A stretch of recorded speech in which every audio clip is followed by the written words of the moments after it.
Hello everyone, আমি অনির্বাণ। আমাদের চ্যানেলে আপনাদের সকলকে স্বাগত। তো এই ভিডিওতে আমি কথা বলতে চলেছি দেবারা পার্ট 1-এর ট্রেলার নিয়ে।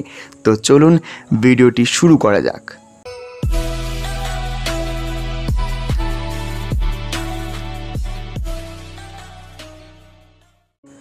তো দেখুন, দেবারার কাজ মোটামুটি 2021 থেকে শুরু হয়েছিল NTR 30 টাইটেল নিয়ে, এবং 2022-এ RRR রিলিজের পর কিন্তু এই ছবির হাইপ অনেক বেড়ে যায়।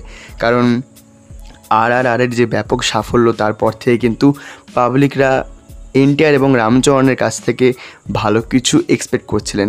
তো একটা ফান ফ্যাক্ট আপনাদেরকে জানিয়ে রাখি যে RRRের পর রামচরণের যে নেক্সট ছবি ছিল আচারিয়া, এবং আমাদের NTRের যে নেক্সট ছবি দেবারা পার্ট 1, এই দুটো ছবির ডিরেক্টর কিন্তু একজনই, তিনি হচ্ছেন কোরাতালা শিবা। তো কোরাতালা শিবার আপনারা যদি নাম না শুনে থাকেন তো আপনাদেরকে জানিয়ে রাখি, জনতা গ্যারাজ যেটা NTRের এবং মোহনলালের, আপনারা অনেকে হয়তো দেখেছেন, এবং ভারত আনে নেনু সেটা মহেশপুর, এই দুটো ছবি কিন্তু তারই তৈরি। তো এই ছবির ট্রেলারটা আজকে রিলিজ হয়েছে দেবারা পার্ট 1-এর। তো আমি ট্রেলারটা দেখলাম 3-4 বার, এবং আমি এক লাইনে যদি ট্রেলারটা রিভিউ করি তো একটা কথাই বলবো যে এবার NTRের আর একটা 1000 করোড় হতে চলেছে। কারণ আমি এই ট্রেলারটা 3-4 বার দেখে বুঝলাম যে এর গল্পটা একটা বেশ ভালো গল্প হতে চলেছে। একটা সমুদ্র এবং তার আশেপাশে একটা সম্প্রদায় থাকে, তাদের মধ্যে সৈফ আলি খানরা রয়েছে, তারা এক প্রকার ডাকাত, এবং তাদেরকে আটকায় দেবারা। এবং এই দেবারায় 2 বছরের জন্য, মানে 2 বছর আগে কোথাও একটা চলে যায়, এবং তারপর থেকে কিন্তু এই সৈফ আলি খানের যে বারবারন্ত দৌড়াতো সেটা কিন্তু আরও বেড়ে যায়। তো দেবারার যে ছেলে, সে হচ্ছে একদম ভোলা ভালা, এবং তার কিন্তু মনে সাহস নেই, খুব ভীতু সে। তো তাকে গ্রামের সকলে আর কি বলে যে সে তার বাবার চেহারাটাই পেয়েছে, মানে এখানে জাহ্নবী কাপুরই বলেছে যে বাবার চেহারাটাই সে পেয়েছে, কিন্তু বাবার মতো সাহস সে পায়নি। তো এই দেবারা সমুদ্রে কোথায় গেল, কী জন্য গেল, এবং তাকে কি সৈফ আলি খানরা মেরে ফেললো, এটা নিয়েই মানে হয়তো ফার্স্ট পার্টের গল্প। এবং একটা সিন আছে যেখানে আমরা দেখতে পাই যে আগুনের সামনে মাথায় একটা কালো কাপড় জড়িয়ে, মানে হাতে একটা ছুরি, মানে বড় ছুরি আর কি, এবং একটা দা নিয়ে দাঁড়িয়ে আছে একজন। বেশ ওই লুকটা কিন্তু বেশ ইন্টারেস্টিং, কারণ হতে পারে ওটা দেবারা।